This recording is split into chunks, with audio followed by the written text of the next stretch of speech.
2022학년도부터 이제 달라지는 입시에 대해서 제가 말씀을 드리고자 합니다. 2022년도부터 이제 달라지는 것들이 좀 작지 않아요. 좀 많은 편인데, 그 중에서 가장 큰 특징을 제가 이제 서로 오늘 할 얘기를 미리 좀 말씀을 좀 드릴게요.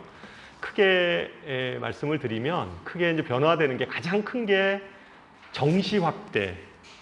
40% 이건 많이 들었던 얘기일 거예요. 그래서 정시 확대되는 거하고 이게 좀 가장 큰 변화고요. 그다음에 두 번째는 수시에서 그 추천 전형이 많이 늘었어요. 추천 전형이 그것도 이제 입시 변화에서 굉장히 좀 큰 변화 중에 하나예요. 그래서 추천 전형이 좀 늘어난 거 이거고 세 번째 변화는 적성고사 있죠? 좀 보통 보면 내신 성적 좀 안 좋고 수능 성적도 좀 안 나오는 아이들, 이 적성고사가 폐지가 됐어요. 올해까지만 보고 적성고사는 이제 끝나요. 2022년도가 되면 적성고사는 아예 없어지고, 그러면 적성고사 본 대학들이 어떻게 됐냐? 그 대학들이 그 대학 중에서 일부는 논술로 전환을 했어요. 그러니까 적성고사가 논술로 좀 전환된 거, 이것도 좀 특이한 부분이고요. 그 다음에 네 번째는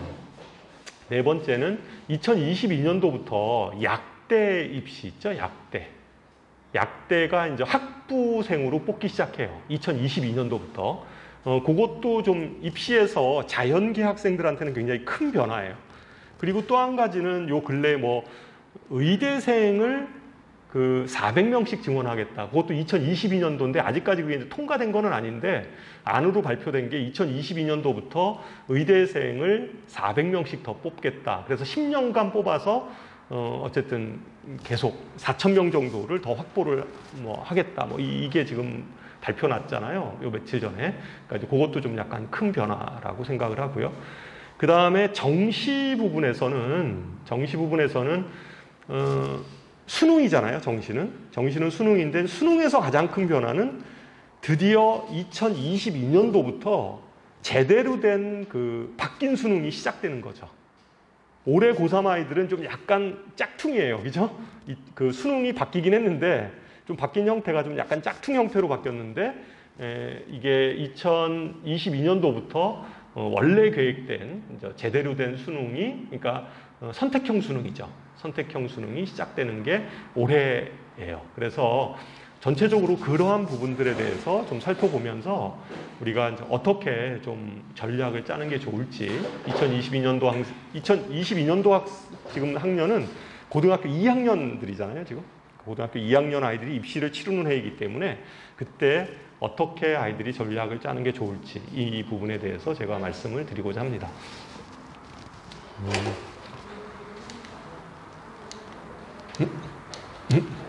왜 이래? 이거 배터리가 없는 것 같아.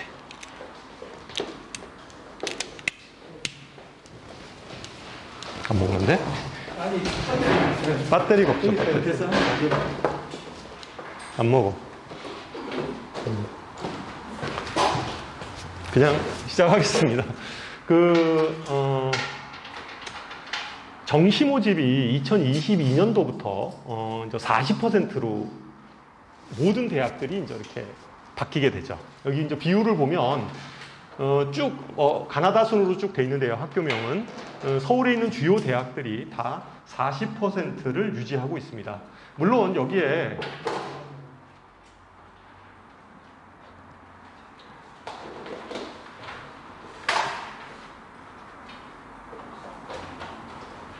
예, 주세요. 예.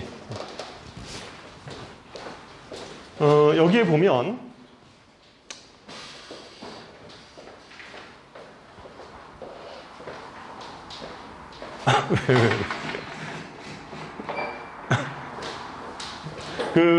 여기 보면 30%도 있어요. 그러니까 서울대 같은 경우는 2022년도에도 여전히 30%예요. 왜냐하면 올해가 서울대가 그냥 그대로 정시 비율이 20% 정도 되거든요.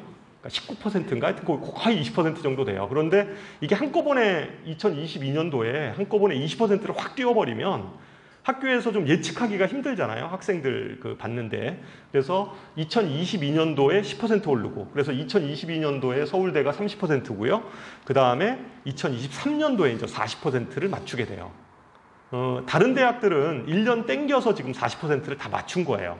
그래서 어쨌든 정시가 거의 2022년도부터는 40%다. 그러면 정시가 이렇게 늘어나면 당연히 수시에서 어딘가 줄었을 거 아니에요.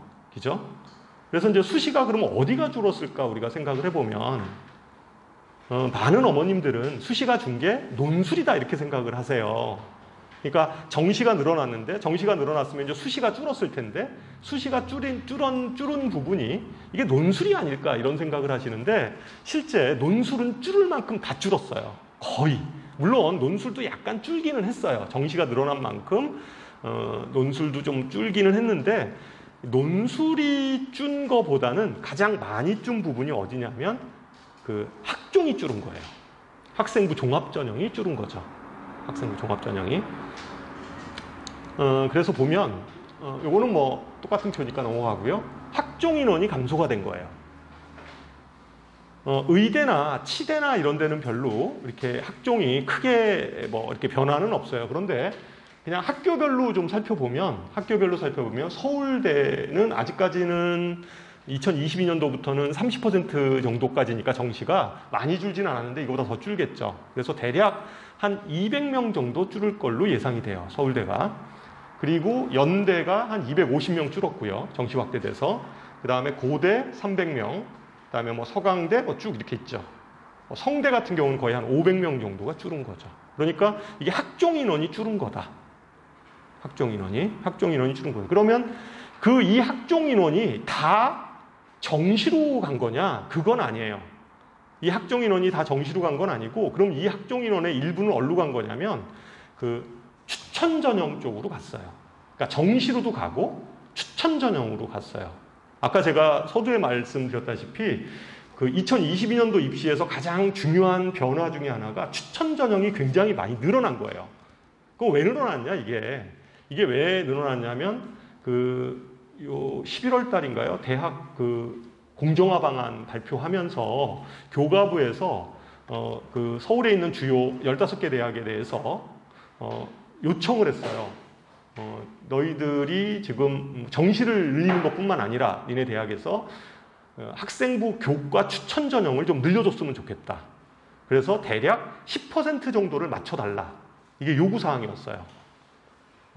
그러다 보니까 이게 이제 그러면 이 시기는 언제냐? 시기는 원래 이제 2023년도부터 좀 맞춰줬으면 좋겠다. 이랬는데 마찬가지로 또 각 대학에서 이게 상금이 걸려 있잖아요. 교과부에서 이제 각 대학에 보조금 주는 거, 이 상금이 걸려 있으니까, 그러니까 고교 정상화 기여 대학에 대해서는 이렇게 이제 어쨌든 전체 교육부 예산 중에서 각 대학에 이제 나눠주는 그런 것들이 걸리다 보니까 뭐 연세대학교를 필두로 해서 이제 쫙 추천 전형을 10%씩 다 만들어버린 거예요. 그러다 보니까 학종 인원이 줄은 거죠. 학종 인원이 줄면서 오히려 교과 추천 전형이 늘어났어요. 교과 추천 전형 얘기는 뒤에서 제가 좀 자세하게 설명을 해드리도록 하겠습니다. 어쨌든 학종 인원이 감소됐다. 그리고 학종 인원이 감소된과 더불어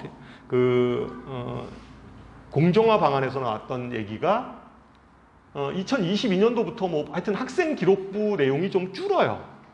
글자 수들이 쭉 줄어요.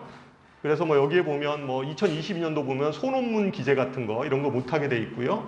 그 다음에 자율 동아리도 연간 한 개 하게 돼 있고, 그 다음에 교내외 봉사활동 뭐 실적 기재하는 거 뭐 이런 거 등등에 대해서 하여튼 쭉 줄어요. 그리고 뭐 교내 수상 실적도 한 건뿐이 안 되고, 그 다음에 뭐 독서 같은 경우도 제목하고 저자만 기록돼 있고, 그래서 전체적으로 학생 기록부에 작성되는 어떤 글자 수나 이런 내용 자체가 좀 줄게 돼 있죠. 줄게 돼 있고, 오늘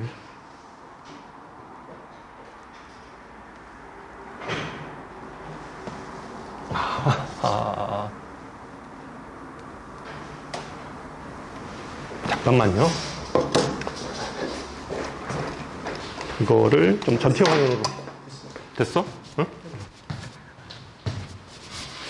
오늘 얘가 왜 이렇게 속을색이죠? 안 그랬었는데. 응? 응. 됐어. 응. 이게 좀 계속 바뀌면 건드리면 되겠구나.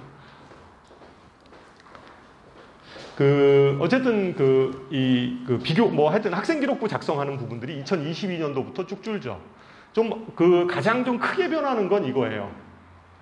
교사 추천서가 2022년도부터 폐지됩니다. 교사 추천서는 연세대학교 이런 데 교사 추천서 요구했었어요. 그러니까 올해까지는 교사 추천서 이렇게 쓰게 돼 있거든요. 그런 것들이 이제 없어졌어요. 없어지게 되고, 자소서는 2022년도, 2023년도 현재 고2, 고1까지는 자소서를 해요. 그런데 2024년도부터는 자소서 자체도 폐지가 됩니다. 그 다음 이제 나오는 게 브라인드 면접 얘기예요. 지금, 그러니까 학종에 대한 얘기들, 학종이 줄어들었다. 그리고 학종에서 요구되는 것들은 교과, 비교과인데, 비교과에서 학생 기록부 내용들이 좀 많이 줄고 있는 거죠. 그리고 브라인드 면접이에요. 브라인드 면접은, 올해부터 시작을 해요. 이게 이제 2022년도 얘기가 아니라 이건 올해 고3부터 이게 적용이 되는 거고, 예전에는 학교 프로파일이나 이런 것들이 다 들어갔죠. 근데 지금은 학교 프로파일 못 들어가게 돼 있고, 개인에 대한 출신 학교가 어딘지, 어느 지역 학생인지 이런 것들 다 완전히 지워서 대학에 들어가게 돼요.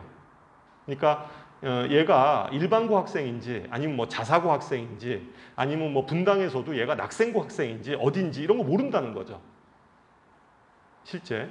이거는 올해 이제 처음 시도를 하는데, 분명한 거는 이 브라인드 면접이 예전에는 그냥 학교를 보면 대충 얘가 이렇게 느낌이 왔잖아요.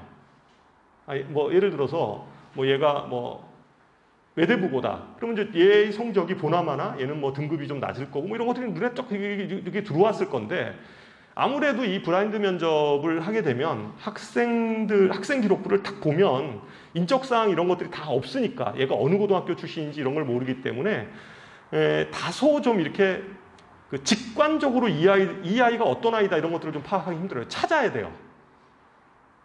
그죠? 좀 찾아야 돼요. 그리고 실제 어쩌면 놓치는 부분이 저는 있을 수도 있다라고 생각을 해요. 예전에는 이런 거예요. 얘가 상을 받았어요. 상을 받았으면 얘가 무슨 교과 우수상을 받았어요. 그럼 교과 우수상도 학교마다 다 달라요. 교과 우수상이 어느 학교는 4% 이내를 주는 학교도 있고, 어떤 학교는 5%까지 주는 학교들도 있고, 아니면 무슨 예를 들면 과학 경진대회에서 얘가 대상을 받았다고 가정을 해요. 그러면 과학 경진대회가 어떤 학교는 1년 내내 굉장히 많이 열리는 학교들도 있고, 어떤 학교는 진짜 희귀하게 1년에 한 번만 이렇게 열리는 학교도 있고, 그걸 학년별로 여는 학교도 있고, 아니면 전체 예를 들어서 전학년을 대상으로 해서 하는 것들이, 이런 것들이 프로파일에 다 있었다는 거죠. 그러니까 상을 받더라도 그런 거하고 연결지어서 이 학생이 어떤 상을 받았는가 이런 것들을 평가할 수 있었다면, 지금은 그런 부분에 있어서는 대단히 이제 한계가 있는 거죠. 그렇잖아요. 한계가 있죠. 그러니까 얘가 상을 받았어도 이게 이 학교에서 어떤 규모의 상인지 이런 것들이 이렇게 확 와닿지는 않죠. 그죠? 그러니까 물론 특이한 학교들은 구별해낼 수 있어요. 학생기록부 보면. 예를 들면 외고다 그러면, 외고는 일반고하고는 완전히 다르잖아요. 그러니까 외국어 전문교과들만 쭉 이루어져 있으니까 얘는 외고구나 이렇게 볼 수는 있죠. 그런데 외고끼리의 부분들 있잖아요. 외고와 외고. 얘가 과연 경기 외고인지, 얘가 성남 외고인지, 과천 외고인지 이런 것들에 대해서는 한눈에 팍 들어오진 않는다는 거죠. 찾아봐야 돼요. 얘가 동아리명이 이게 뭐지? 그러니까 동아리 명칭이 있을 거 아니에요. 이런 것들은 예전의 기록을 가지고 찾아보는 수밖에 없는 거죠. 그런데 이제 학생은 굉장히 많잖아요. 우리가 보통 종합전형 이렇게 지원하는 아이들 보면 이게 무슨 경쟁률이 2대1, 3대1 이 정도의 경쟁률이 아니잖아요. 보통 몇십 대 1 이 정도의 경쟁률이기 때문에, 특히 최저가 없다 보니까 몇십 대 1의 경쟁률이다 보니까 실제적으로 그런 것들을 일일이 학생들을 다 찾아보면서 이 학생들을 가려낸다? 쉽진 않은 일이라고 생각을 해요. 다시 말해서 제가 결론을 얘기하면 학종조차도 교과 부분이 좀 많이 강조되는 시기다. 이렇게 보시는 게 맞아요. 물론 비교과가 의미가 없다라는 얘기는 아닙니다. 비교과 의미 있어요. 있는데 예전보다는 어떤 그 세특이라든가 이런 거 있잖아요. 과목별. 세부 능력, 담임 선생님 과목별로 쓰는 뭐 그러한 내용들이 훨씬 중요한 요소로 작용하는. 그죠? 그러니까 뭐 자소서 뭐 이런 것들이 중요한 게 아니라 그런 것들이 중요한 게 아니라 진짜 그 교과 내용에서 세특이라든가 뭐 종합의견이라든가 뭐 이런 것들이 훨씬 더 중요한 역할을 하니까 교과 영역이 상당히 중요시되는 이러한 분위기로 우리가 읽을 수가 있다. 이 블라인드 면접은요, 올해부터 시행을 하니까 이 결과를 한번 지켜보면 현재 고등학교 2학년 아이들은 충분히 이게 지금 어떻게 흘러가겠구나. 이게 처음 시작하는 거잖아요. 그러니까 대학에서도 혼란스러워요, 사실은. 그래서 어쨌든 뭐 이 부분에 대해서는 좀 우리가 1년 한번 지켜보면 아마 분석을 좀 해낼 것 같아요. 그래서 제가 이제 처음에 얘기한 게 학생부 종합전형이 이제 축소가 됐는데 이 축소가 정시로도 가고 또 하나가 간 게 학생부 교과전형이라는 부분이에요. 이게 학생부 교과전형. 이 부분들이 지금 모든 대학들이 추천전형이 확대된 거예요. 추천전형이. 우리가 학생부 종합전형하고요. 학종과 교과의 차이는 뭐예요? 뭐 이건 쉽잖아요. 그죠? 교과는 그 반영 방법 있잖아요. 이 전형 방법에서, 그러니까 반영 방법에서 교과는 이렇게 교과 80, 교과 100, 뭐 교과 80, 교과 이렇게 써 있어요. 그러니까 이거 반영 비율이나 방법에 있어서 교과라는 얘기가 들어가 있어요. 교과 전형은. 그리고 교과를 정량적으로 평가하죠. 수치로 바꿔서, 그러니까 뭐 1등급은 몇 점, 뭐 아니면 Z점수로 해서 뭐 이렇게 점수를 환산한다는 거죠. 그래서 어쨌든 간에 그 교과 전형은 전형 방법이나 비율에 있어서 교과라고 이렇게 명시가 돼 있어요. 근데 학생부 종합전형의 그 모집 요약을 읽어보면 학생부 종합전형은 반영 방법이나 이런 부분에 여기 뭐라고 써 있어요? 여기 뭐라고 써 있어요? 학생부 종합전형의 그 입시 요강을 보면 뭐라고 써 있냐면 서류 100 이렇게 써놨어요. 그냥 서류가 100이에요. 그 서류 안에는 교과도 들어가 있고 비교과도 있고 하여튼 그래서 100을 본다 이런 얘기죠. 이건 전형이 다른 거죠. 서류에는 교과 성적을 그냥 정성적으로 보겠다 이런 얘기거든요. 서류 100이라고 써 있어요. 그건 종합전형들은 그러니까 학종이라고 불리워지는 것들은 다 서류 100이죠. 근데 여기 써 있는 거 보면 다 뭐라고 써 있어요? 교과라고 다 붙어 있어요. 교과라고 다 붙어 있죠. 이런 전형이 모든 대학이 원래 이 교과 전형은 상위권 대학에서는 교과 전형을 실시하지 않았습니다. 여태까지. 상위권 대학에서 교과 전형 실시하는 대학이 어디 있었어요? 고대. 고대 하나 딱 있었죠. 고대 그 추천 전형. 근데 그 추천 전형도 교과 전형이라고 하기는 좀 힘들었어요. 왜냐하면 면접이 있었거든요. 근데 그 면접이 꽤 셌어요. 그래서 교과 전형이라고 보기는 좀 힘든 그러한 전형이 고대에 하나 딱 있었죠. 서울대를 얘기하시는, 서울대도 생각할 수 있는데요. 서울대 지균. 전교 2명 추천하는 지균 있잖아요. 지균도 사실은 면접이 있잖아요. 그래서 그 서울대에서는 그거를 뭐로 분류를 해놨냐면 그 학종으로 분류해놨어요. 학생부 종합전형이다 이렇게 분류를 했어요. 지균조차도. 근데 이제 내용은 그 사실은 교과에 가깝죠. 왜냐하면 전교 1, 2등만 지원을 하는 전형이니까 교과에 가까운 전형이지만 서울대도 분류를 해놨을 때는 우리는 교과로만 100% 뽑지는 않는다. 면접을 본다. 뭐 이런 개념이죠. 그러니까 교과 전형이 없었어요. 사실은. 그런데 2022년도부터는 연세대도 생기고요. 서강대, 성균관대, 한양대 쭉 있어요. 원래 이화여대 밑으로는 한양대도 교과는 있었어요. 한양대부터. 그러니까 여기서부터는 교과 전형이 일부 있었어요. 한양대학교부터. 근데 추천 전형은 아니었죠. 이게. 그런데 그리고 뭐 이대부터 이제 추천 전형이 쭉 있긴 있었어요. 밑에는. 근데 여기가 새로 생긴 거예요. 연세대, 서강대, 성균관대. 한양대도 교과 전형이 추천 전형으로 바뀐 거예요. 추천 전형이라는 건 뭐냐면 아무나 교과 성적이 있어서 내는 게 아니라 학교에서 추천을 받는 거예요. 보통은 4%죠. 보통은 4%. 4%면 몇 명이에요, 한 학교에? 한 학교에 몇 명이죠? 몇 명? 8명? 보통 한 요새, 이건 뭐 문과, 이과, 지금은 2015 교육과정이라 문과, 이과 나누고 이런 건 없어요. 물론 이제 계열을 할 때 문과를 쓰기도 하고 이과를 쓰기도 하곤 하겠지만, 그냥 퍼센트를 얘기할 때는 예전에는 문과, 이과 나눠서 이렇게 몇 퍼센트 이렇게 얘기했는데 요새는 그런 개념은 쓸 수 없어요. 왜냐면 수능도 같이 뭐 이렇게 성적 산출하고 이러는 마당에 지금 뭐 문이과를 나눠서 하는 건 의미가 없죠. 그래서 지금 보통 우리가 4% 이 정도 되면 보통 한 250명 정도 되잖아요. 한 학교가. 그러니까 대략 한 10명. 10명. 그러니까 10명 정도의 학생이 추천 전형으로 받는 거죠. 그럴 거 아니에요. 그러면 보통 한 학교에 10명 정도 되는 전교 10등 안에 드는 애들 있잖아요. 한 250명에서 300명 기준으로 했을 때 한 전교 10등 정도 되는 내신 등급이 평균 등급이 얼마 정도 될 것 같아요? 전교 10등 이내 아이들. 고등학교니까 뭐 대략 학교마다 조금 차이는 있을 수 있는데 대략 어느 정도 될 것 같아요? 전교 10등이다. 1등급 후반. 1등급 후반 정도 돼요. 조금 좀 센 학교는 2등급 초반까지도 넘어갈 수는 있어요. 근데 1등급 후반 정도 돼요. 우리가 전교 5등 이내 정도의 아이들 있죠? 한 학교에서 전교 5등. 그냥 1학년 때 기준으로 그냥 전교 5등 이내 이런 애들의 내신 평균 등급이 보통 1.5 이내죠. 1.5등급 이내. 기준으로 보면 그 정도 돼요.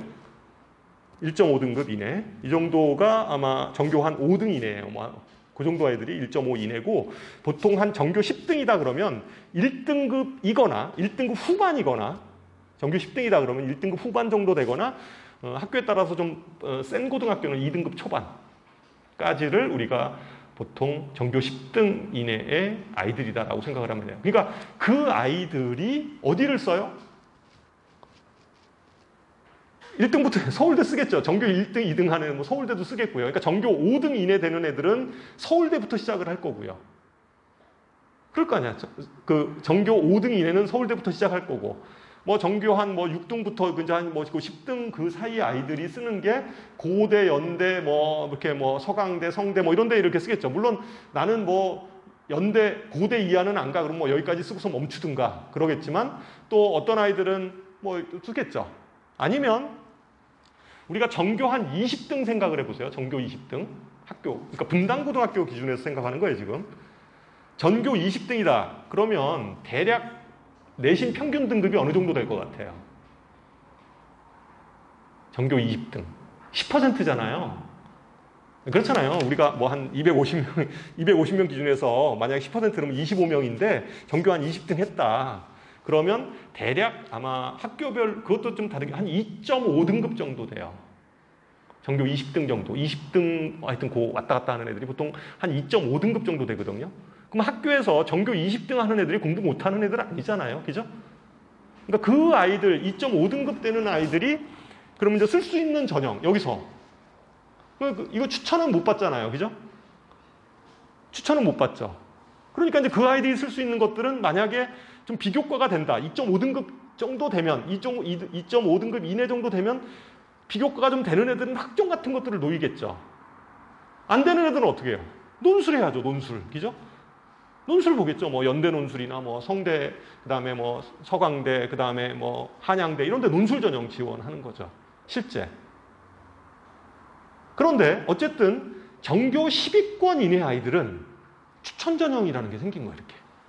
이리로 막 빠져나가 주죠. 아이들이. 추천 받을 거 아니에요. 추천 받아서 빠져나가 주려고 할 거다. 여기서 어쨌든 아이들. 근데 이제 문제는 구조가 요거 좀 볼 필요가 있는데 고대나 연대까지는 연대는 면접이 있어요. 연대는 면접이 있어요. 이게 추천 전형이 연대 같은 경우는 올해도 추천 전형이 있어요. 근데 올해 추천 전형하고 2022년도 추천 전형하고는 성격이 좀 달라요. 올해 추천 전형하는 건 3% 지금 추천받고 있거든요. 올해 연대가 3%인데 지금 2022년도부터는 5%까지 요거 차이가 있어요. 그러니까 올해는 3%인데 2022년도에는 5%예요. 추천 인원이. 그리고 올해는 연대 추천 전형이 학종하고 좀 비슷해요. 학생부 종합 전형의 성격이 훨씬 강해요. 물론 교과가 좀 들어가긴 하는데 학생부 종합 전형의 성격이 훨씬 강합니다. 왜냐하면 연대 면접형, 학종 면접형에서 이렇게 좀 변형한 형태인데 2022년도부터는 교과 부분이 1차적으로 이게 2단계로 이제 단계별 전형을 하는데 1단계를 통과하려면 교과가 100%가 돼야 되는 거예요. 그러니까 교과 성적이 굉장히 중요한 요소죠. 몇 배수를 뽑냐면 1단계에서 5배수 정도를 뽑아내겠다는 거예요. 5배수. 인원은 한 500명 정도 뽑아요. 꽤 많이 뽑는 거예요, 이거. 500명 뽑는 거고 그 다음에 1단계에서 5배수 뽑아내고 그 다음에 2단계에서 1단계 성적하고 교과 성적하고 그 다음에 면접 점수를 쓴다 이런 거죠. 그래서 연대는 사실은 상당히 높을 것 같아요. 교과가 높은데 거의 대부분이 연대를 정도 쓸 정도 아이들은 거의 서울대급 아이들이거든요. 그러니까 제가 보기에는 1.5 이내 아이들이 쓸 가능성이 크고요. 그러니까 전교 5등 이내 아이들이 쓸 가능성이 크고 결국은 당락은 면접에서 결정될 것 같아요. 근데 연대에서 저 면접은 현재 발표한 바로는 그 무슨 뭐 재시문 면접 이런 거 안 하고 그냥 학생부 기반 면접을 하겠다라고 얘기는 하고 있어요. 그래도 아마 학생부 기반으로 해서 자기가 활동했던 거 이런 것들을 아마 집요하게 질문을 하지 않을까 이런 생각은 합니다. 그래서 어쨌든 면접이 좀 결정되지 않을까 이렇게 생각을 하고 나머지 대학들 있죠. 고대는 그냥 일괄 전형이에요. 교과가 80이죠. 인원도 꽤 많이 뽑아요. 거의 840명 정도를 뽑는 거니까 839명. 그러니까 일괄 전형으로 뽑죠. 일괄 전형 뽑고 그 다음에 여기 서강대 이런 데 다 일괄이에요. 다 일괄. 한꺼번에. 면접 없어요.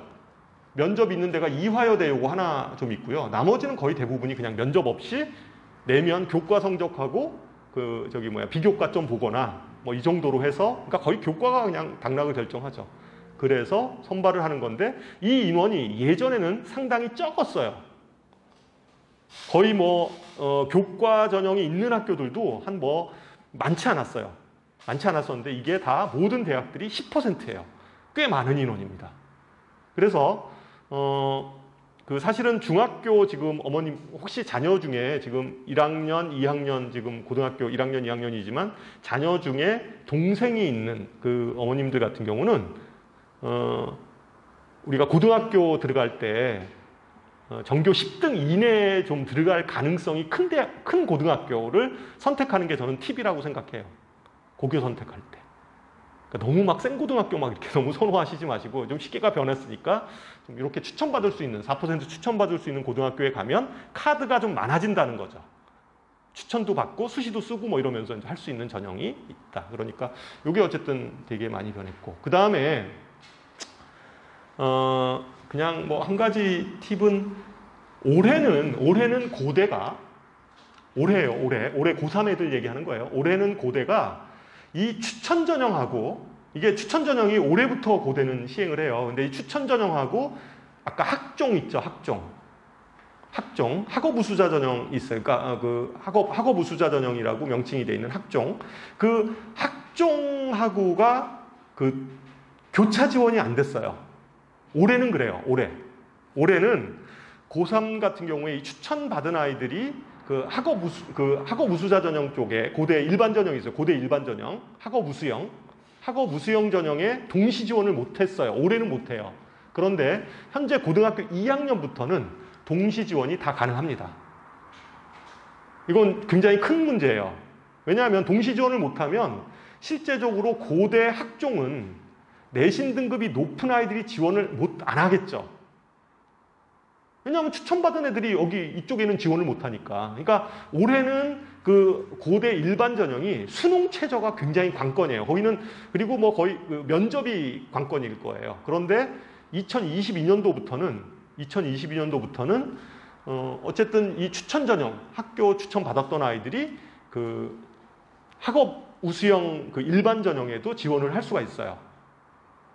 연대나 기타 밑에 있는 대학들은 거의 대부분이 다 복수 지원 가능해요. 전형 간 복수 지원이 다 가능합니다. 그러니까 결과적으로 뭐 이 아이들이 예를 들면 연대를 썼다. 그러면 연대를 서울대 쓰고 그다음에 연대 쓰는 애들 있잖아요. 그럼 연대에서 이 추천 전형만 쓰겠냐고 걔가. 그렇지 않잖아요. 뭐 활동 우수형이라는 그 학종도 또 집어넣게 되고. 그러니까 보통 연대에서만 보통 한 2개 정도, 고대에서도 뭐 2-3개 이렇게 쓰는 거예요. 서울대 하나. 그러다 보면 다 쓴 거죠. 6장이잖아요. 6장이니까 서울대 뭐 예를 들면 서울대 직윤 하나 쓰고 그다음에 또 일반 전형도 쓰잖아요. 그 애들이. 일반도 쓰죠. 일반은 아무나 쓸 수 있는 거니까. 일반도 쓰죠. 그다음에 연대에서 2장 소비하고 고대에서 2장 소비하면 끝이죠. 최상위권 애들은. 그럴 거 아니에요. 그죠? 그래서 하여튼 이 추천 전형 늘어난 거는 좀 잘 우리가 염두에 둬서 이게 2022년도부터 바뀐 굉장히 중요한 전형의 하나다. 이렇게 우리가 생각을 할 수가 있고요. 그래서 다시 한번 좀 정리를 하면 전교 10등까지의 내신 등급이 대략 분당 지역을 기준으로 보면 한 1.5등, 여기가 1등급 후반 정도가 돼요. 그죠? 여기가 1등급 후반. 그죠? 전교 5등 정도가 1.5 이내. 이 정도로 우리가 볼 수 있어요. 그래서 보통 한 여기 애들, 전교 1, 2등 하는 애들은 당연히 뭐 서울대 직윤 쓰고 그죠? 서울대 받을 거고 그다음에 뭐 그 애들은 또 성적이 좋으니까 연대도 받고 연대나 고대가 다 4%잖아요. 그러니까 연대, 고대 그 정도까지만 쓰겠죠. 그 정도까지만 쓰죠. 그래서 여기까지 쓰고 뭐 거기까지는 쓸 거예요. 뭐 연대, 고대까지는 애들 쓰죠. 그리고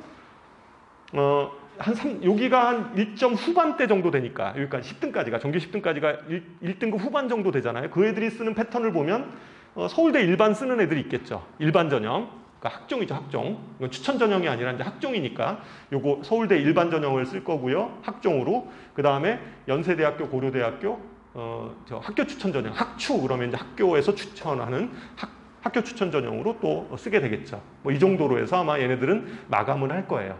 수시를. 그런데 10등 이내로 넘어가면 이제 2등급 초반 정도 되는 아이들이에요. 20등까지가 보통 2등급에서 2.5 정도 되는 아이들이거든요. 이 아이들이. 그러니까 이 아이들이 쓰는 것은 이제 추천 전형은 못 받죠. 10명 끝났잖아요. 보통 10명이나 12명 끝났으니까 추천은 못 받고 얘네들이 쓸 수 있는 것은 고대 일반 전형이죠. 학업 우수형. 고대는 이제 2가지가 있는데 학업 우수형하고 계열 적합형 이렇게 2가지가 있어요. 학종은 고대 같은 경우에 계열 적합형은 주로 특목고나 과고나 이런 애들 있잖아요. 이런 애들을 겨냥해서 만든 전형이에요. 그러니까 예전에 특기자 전형이라고 보시면 생각하면 돼요. 거긴 수능 최저가 없어요. 그쪽 전형은 보통 일반고 학생들이 지원할 수 있는 전형은 아니고요. 그러니까 만약에 고대를 지원한다고 하면 이제 학업 우수형 쪽으로 지원을 하죠. 최저 등급이 있어요. 수능 최저가 보통 3합 문과는 7. 3합 7. 3개 합해서 7이에요. 이과는 3합 8. 3개 합해서 8. 3개 합해서 8인데 과학이 2개 평균이에요. 문과는 사회가 2개 평균 점수예요. 그래서 만약에 뭐 2등급, 3등급 이렇게 받으면 그건 3등급으로 취급하는 거죠. 2등급으로 보지 않고. 성대 같은 경우는 요강마다 좀 차이가 있는데 요강을 읽을 때 뭐 과학이나 사회에서 어느 데는 소수점을 없애버리는 대학이 있어요. 성균관대학교가 그래요. 2개를 하더라도 뭐 2등급하고 3등급을 맞았어요, 얘가. 그러면 2.5잖아요. 그럼 얘는 2등급으로 쳐줘요. 근데 고대 같은 경우는 그냥 걔는 2.5가 아니라 이제 뭐 3등급 이렇게 생각을 하는 거죠. 2.5가 아니라, 그러니까 2.5로 하니까 넘어가게 되죠, 나중에. 점이 생겨가지고 그 최저 등급을 못 맞추는 경우가 생기는 거죠. 그래서 어쨌든 이 고대 최저가 꽤 높은 편이죠. 근데 여기도 마찬가지로 상당히 여기 지원했던 애들 있잖아요. 고대 같은 경우에 올해는 여기 지원했던 애들이 여기를 지원을 못하게 막아놨는데 2022년도에는 그거를 그냥 다 뚫어버렸어요. 그래서 실제 여기서 지원했던 애들이 여기 또 막 지원을 해요. 그러니까 굉장히 붙기 힘들죠, 사실은. 좀 그런 구조가 됐고요. 그 다음에 이제 요 아이들이 서강대, 성균관대, 한양대 이런 데는 추천 전형은 못 집어넣고 이제 학종이나 이런 데 있잖아요. 비교과가 좀 돼 있으면 학종으로 집어넣겠고 비교과가 좀 안 돼 있는 애들은 그냥 논술 전형이나 이런 쪽으로 해서 지원을 아마 하리라고 생각을 합니다. 이렇게 생각을 하고 뭐 그 외에 이제 뭐 이런 데도 이제 지원을 하겠죠. 내신에 따라서. 이제 이건 학생들 상황에 따라서 이제 이게 좀 달라질 수 있으리라고 생각을 해요. 제가 수시 전형에서 지금 기준을 얘기한 거는 그냥 뭐 이렇게 전형이 어떻다 막 이런 것들은 이제 어머님들이 찾아보면 되고, 우리 아이의 내신 등급이 현재 만약에 한 1등급 후반대 정도가 된다라고 하면 이런 추천 전형 이런 것들을 좀 노려보시라 이런 거죠. 그 아이들이 보통 전교 10등 이내 정도 되니까 되고, 나머지 뭐 이제 전교 10위권 넘어가서 내신 등급이 2등급을 넘어가서 2에서 2.5 정도 된다라고 하면 실제적으로 추천 전형 이런 건 안 되고, 먼저 뭐 학종이나, 그죠? 학종이나 뭐 이런 쪽인데 만만치는 않아요. 만만치는 않아요. 그러니까 비교과가 아주 좀 뭐가 이렇게 좀 많이 준비가 돼 있으면 모르는데, 사실은 우리 이제 자녀들 지금 학교 다니는 거 이렇게 보시면서 알겠지만, 막 이렇게 그 내신 준비하면서 비교과도 막 같이 준비하는 거 이런 거 되게 힘들잖아요, 사실은. 그렇잖아요. 애들 막 뭐 저기 뭐야 수행평가 그 시즌만 되면 거의 뭐 밤에 날밤을 새고 학원에 나타나고 이러거든요. 왜 이렇게 뭐 숙제를 왜 안 왔어? 그러면 학종이 너무 밀려. 그 저기 수행평가 너무 많아가지고 잠을 못 잤다고 이제 그러고선 애들 나타나고 이제 이러는데, 어쨌거나 대체적으로 그 등급에 따라서 지원할 수 있는 것들이 이렇게 있는 거죠. 근데 뭐 여기에서 한 2등급, 아까 얘기했듯이 한 뭐 2등급 2.5 이내, 2에서 2.5 정도 되는 아이들이 학종으로 붙을 수도 있지만, 뭐 이건 장담을 못 하잖아요. 그죠? 장담을 못 하죠. 그러니까 결국은 한 요 정도부터는, 요 정도 아이들부터는 벌써 수시에서 어떠한 학종 쪽으로 가는데, 학종 준비하면서 사실은 좀 능력이 되는 애들은 그냥 바로 정시하고 같이 가는 거죠. 이때부터는. 얘네들은 그냥 뭐 수능 준비 같이 하면서 사실은 갈 수밖에 없죠. 여기서부터는. 그리고 뭐 최저도 막 이렇게 수능 최저들이 모든 학교들이 다 있어요. 아까 보시면 알겠지만 연세대학교 빼고는 거의 대부분의 대학들은 이 추천 전형은 저기가 있어요. 그 수능 최저가 있다고 보시면 돼요. 수능 최저가. 이게 왜 그러냐면, 어쨌든 학생부 교과 전형은 교과 성적을 중심으로 해서 학생을 선발하는 거기 때문에 지방 아이들이 훨씬 유리해요. 그렇지 않나요? 지방 애들이 훨씬 유리한데 대학에서도 알거든요. 지방 애들의 내신 성적하고 아이들의 실력하고 비례하지 않는다라는 걸 잘 알고 있기 때문에 최소한의 걸름 장치가 필요한 거죠. 그래서 수능 최저를 만들어 놓은 거죠. 수능 최저를.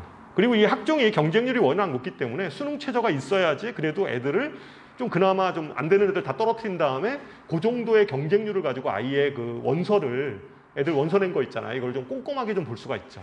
그래서 좋은 학생을 골라낼 수 있는 어떤 걸름 장치도 되는 거고, 좀 중요하게는 제가 보기에는 이 지역별 그 내신 교과에 대한 편차 이런 것들이 너무 심하기 때문에 최소한의 걸름 장치를 이렇게 놓은 거죠. 그래서 이 수능 최저가 의외로 보통 이 고대에서, 아까 고대 있잖아요. 고려대학교 정도 지원하는 아이들 같은 경우는 공부 잘할 거라고 생각을 하잖아요, 우리가.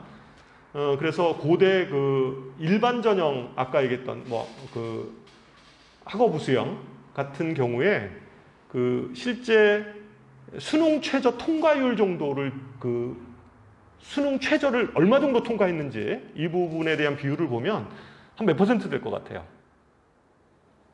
그러니까 고대 일반 전형에 지원하는 아이가 수능 최저를 맞추는 아이들, 이게 한 몇 퍼센트 될 것 같아요? 60%. 60%예요. 수능 최저 맞춘 애들이, 통과된 애들이 한 60%. 그 다음에 또 60% 됐는데 안 와. 안 온 애들도 또 있어요. 그 다음에 또 그 면접장에 안 나타나는 애들, 뭐 이렇게 생각하면 실제는 뭐 경쟁률이 아주 높지는 않아요. 그러니까 수능 최저가 있는 경우에 보면. 그렇잖아요. 이제 수능 잘 봐가지고 안 나타나는 애들도 있잖아요. 수능 최저 통과 못해서 못 들어가는 애들도 있지만 또 안 나타나는 애들도 있고, 뭐 이러다 보면 이제 좀 경쟁률은 확 떨어지죠. 실제. 뭐 그렇다는 얘기고. 그 다음에 논술, 수시 전형에서 논술 얘기를 말씀을 드릴게요. 논술은 대부분이 아까 얘기했듯이 한 2등급 2.5에서 2.5에 2등급 후반, 내신 등급이 2등급 후반이나 뭐 3등급 초반 정도 되면 대부분의 아이들이 이제 눈높이가 높은 아이들은 그냥 그걸로 맞춰서 뭐 대학을 갈 생각을 하지 않고 당연히 이제 좀 높이 수시를 쓰잖아요. 그래서 쓸 때 이제 우리가 논술 전형을 씁니다. 논술 전형을 쓰는데 논술은 뭐 없는 학교가 서울대, 고대, 그죠? 서울대 논술 없잖아요. 고대도 논술로 안 뽑죠. 빼고는 나머지는 대부분이 다 있어요. 인문계 학생들은 주로 뭐 인문 사회 논술이죠. 그죠? 그러니까 뭐 사회 현상이나 뭐 이런 것들을 제시문으로 줘서 이제 그런 것들에 대해서 분석하고 자기의 견해를 밝히는 뭐 이런 식의 논술이라고 한다면 자연계 논술은 주로 그냥 수학하고 과학 푸는 거예요. 수학하고 과학 푸는 게 그냥 논술이고 요즘 경향은 수학만 보는 대학들이 꽤 많아요. 그래서 수학만 보는 학교들이 이게 꽤 많죠. 여기 보면 뭐 시간이나 이런 것들은 여기 다 나와 있고요. 문항수에 대해서도 제가 좀 정리를 해놨어요. 그러니까 쭉 보시면 되는데 뭐 예를 들어서 한양대학교 이런 데는 수리만 보죠. 수리 보고요. 그 다음에 여기 시립대학교도 수리만 보죠. 이화여대 이런 데도 수리만 봐요. 그 다음에 뭐 여기 보면 수리만 보는 대학들이 그 다음에 뭐 아주대 이런 데 수리만 보죠. 인하대도 수리만 보고요. 꽤 많아요. 수리만 보는 대학들이. 좀 그 논술 중에서 좀 굉장히 어려운 학교가 어디예요? 연대죠, 뭐. 연대가, 이 논술 보는 학교에서 최고 센 학교가 연대니까 연대 논술은 좀 어려워요. 그리고 과학은 보통 2 정도까지 나온다고 해요. 2 정도까지. 과학은 2 정도. 성대만 하더라도 과학은 그냥 원 정도의 수준에서 나와요. 과학이 원 정도의 수준에서 나오는데 연대는 2 정도 수준까지 해야 된다. 논술 준비하려면. 그래도 그러면 이러한 그 자연계 그 논술 준비는 이걸 그럼 뭐 1학년 때부터 따로 해야 되냐? 그렇진 않아요. 그렇진 않고 요새는 논술이 이게 그 사교육 영향평가를 받기 때문에 학교에서도 굉장히 조심스러워요. 예전에는 그냥 막 냈어요. 그냥 교수가 뭐 고등학교에서 배우건 안 배우건 그냥 막 내버렸는데 요즘엔 그렇지 못해요. 요새는 하여튼 무슨 뭐 사교육을 걱정하는 무슨 사공로 뭐 이런 데서 맨날 그 분석하고 앉아 있잖아요. 그래서 대학에서 이렇게 함부로 그렇게 하지 못해서 거의 대부분이 교과과정 내에서 주로 출제를 하고 있고요. 그래도 많이 좀 이렇게 순화된 편이에요. 순화된 편이고 이 논술 전형은 교과부 어머님들 생각에는 이 논술 금방 폐지될 거라고 생각하시는데요. 제 견해는 절대로 폐지될 가능성이 적다. 저는 이렇게 생각해요. 왜냐하면 이게 돈이 돼요. 대학에서. 이게 돈이 되는 전형이에요. 예를 들어서 보통은 뭐 성대나 연세대학교 같은 경우에 전체 모집 인원의 한 10% 정도를 논술로 뽑고 있어요. 그러면 대략 한 300여 명 정도를 뽑고 있는 건데 300명 정도를 모집할 때 실제 거기에 참여하는 인원이 있잖아요. 아이들 원서 쓰는 인원들이 보통 70대 1 정도에서 뭐 많은 데는 뭐 100대 1도 되고 막 이러는데 보통 한 70대 1 정도로 생각하면 대략 한 20만 명 정도나 뭐 25만 명 정도 보게 돼요. 많이 줄었음에도 불구하고 20만 명이나 25만 명 정도 보는데 20만 명만 잡더라도 대략 그냥 원서 때만 하더라도 뭐 거의 한 20억 정도, 뭐 한 14억에서 한 20억 사이 정도 나오거든요. 그 정도 나와요. 한양대 같은 경우는 인원도 뭐 별로 적은데도 불구하고 여기는 또 최저도 없어요. 수능 최저도. 그러니까 애들 다 쓰는 거예요, 그냥 일단은. 그럴 거 아니에요. 최저가 없으니까. 최저 없는 데는 더 빡세죠. 그리고 뭐 예를 들어서 여기 하여튼 수능 최저 없는 대학들은 이게 뭐 굉장히 빡세요. 그러니까 이건 경쟁률 굉장하죠. 인원이 조금에도 불구하고 뭐 애들 뭐 다 쓰니까. 그러니까 실제 논술 전형료 있죠. 이 부분이 무시 못해요. 보통 대학에서 국가에서 받는 보조금 자체가 보통 한 뭐 10몇억, 20억, 15억에서 20억 사이예요. 근데 논술고사 한번 보면 그 정도 금액이 들어오니까 물론 뭐 이렇게 인건비로 지불은 하겠지만 뭐 그거 얼마 되겠어요, 사실은. 뭐 사실은 좀 그렇게 되죠. 그래서 수능도 이게 논술도 수능 이전하고 이후로 나눠지는데 대부분은 이후가 많아요. 수능 이전에 보는 대학들이 연세대학교, 뭐 시립대학교, 홍익대학교 이런 데가 이제 수능 이전에 보죠. 이런 애들 보죠. 그리고 이 논술 전형의 특징은 뭐 다 아시겠지만 충원율 있잖아요. 충원율이 이게 애들이 붙으면 잘 안 빠지죠. 어쨌든 논술로 가는 애들은 이 급박한 거예요. 이걸 해도 내가 가야지 이렇게 생각하는 아이들이기 때문에 한번 붙으면 이렇게 좀 많이 빠져나가진 않아요. 이 분당 지역 같은 경우는 이 논술 전형으로도 꽤 많이 가요. 제가 이제 이렇게 저희 학원에서도 고3들 보면 내신 성적이 그다지 좋지 않음에도 불구하고 이제 수시를 쓰잖아요, 아이들이. 그러면 논술을 반드시 쓰거든요, 그 아이들은. 뭐 논술만 6장 쓰는 아이들도 있고요. 육논술이라고 그러잖아요. 논술만 6장 쓰는 아이들도 있고, 대부분이 학종하고 논술하고 좀 섞어서 써요. 그러니까 뭐 보통 한 논술에 붙는 아이들의 내신 등급도 뭐 3등급, 4등급 막 이렇게 넘어가면 붙을 확률이 좀 적고요. 실제 붙는 아이들의 퍼센트를 보면 보통 2등급에서 3등급 사이 아이들, 이런 아이들이 논술을 봤을 때 많이 붙어요. 많이 붙는데, 작년에 저희 학원에 이제 제가 가르쳤던 학생 중에 여학생 하나가 있었는데, 걔도 내신 등급이 이제 어정쩡해요. 보통 한 2등급 한 중반 정도 된 것 같아요, 내신. 그러니까 학교에서 대략 학교 내신 성적으로 보면 한 20위권 정도, 전교 20위권 정도 하는 아이죠. 그래도 뭐 꽤 성실하고 잘하는 아이인데, 얘도 이제 뭐 넣었을 거 아니에요, 이렇게. 학종 넣었는데 학종은 다 떨어지고, 더군다나 얘는 비교과는 별로 뭐 신경도 안 쓴 아이예요. 그러니까 이제 고3 돼서 그냥 넣은 거예요. 애가 넣었는데, 넣고 나머지를 논술로 거의 대부분이 채웠죠. 논술로 대부분 채웠고, 그 다음에 수능은 어떻게 봤냐면, 애가 수능이 예상보다 과학을 망쳤어요. 과학을 아주 개망했어요. 하여튼 애들 말로 개망해가지고. 그러니까 이제 자연계인데, 여학생인데, 뭐 수학은 그냥 그럭저럭 봤어요. 근데 이제 과학을 개망해버리고, 그 다음에 뭐 국어도 좀 하여튼 별로 좋지는 않아요. 그러니까 그 성적 가지고 갈 수 있는 대학은 굉장히 진짜 서울에 있는 굉장히 낮은 학교나 이 정도를 가야 되는 거죠. 근데 이제 얘는 그러기는 싫고, 걔의 마지노선은 이대였어요. 이대까지는 내가 가는데 그 밑에 대학 가면 차라리 재수한다. 이제 이런 식의 심정이었죠. 그러니까 그 밑에 그러니까 걔가 갈 수 있는 대학은 어떻게 그것도 붙는다는 보장도 없어요. 여대나 어떻게 좀 넣어보면 어떻게 될까 안 될까 그러는데, 하여튼 마지노선은 이대. 얘가 이제 결국은 이대는 아까 얘기했듯이 수학만 보잖아요. 다른 데도 많이 봤어요. 저기 한양대도 보고 성대도 보고 하여튼 다 가서 본 것 같아. 근데 이제 맨 마지막 날 이대 딱 봐가지고, 이대 딱 보고 나니까 꽤 많이 쓴 거예요, 얘가. 이건 좀 느낌이 좀 그런 거죠. 결국은 나중에 이대 그 논술로 붙어서 갔어요. 다 떨어지고. 결국은 다 떨어지고 그냥 이대 논술로 이렇게 가죠. 실제 요새는 문제가 좀 풀만해요. 그러니까 어느 정도 풀 수 있을 정도 되냐면, 수능의 킬러 문제들 있죠. 어려운 문제들. 이 정도를 그냥 이렇게 좀 그래도 이제 풀만한 아이들이 논술에서도 붙어요. 그 정도는 돼야 돼요. 그러니까 수학 같은 경우에 킬러 문항들을 좀 이렇게 그래도 맨날 다 푸는 건 아니지만, 그래도 그 정도 문제들을 이렇게 도전해서 풀려고 하고, 실제 좀 맞기도 하고, 이런 애들 있죠. 이렇게 그 정도 수준 정도까지는 돼야 된다. 근데 킬러 문제만 나오면 다 찍는 애들 있죠. 이런 애들은 논술도 쉽지 않아요. 그건 쉽지 않습니다. 그리고 따로 그거를 물론 그 방학 때마다 조금씩 좀 해주면 좋기는 해요.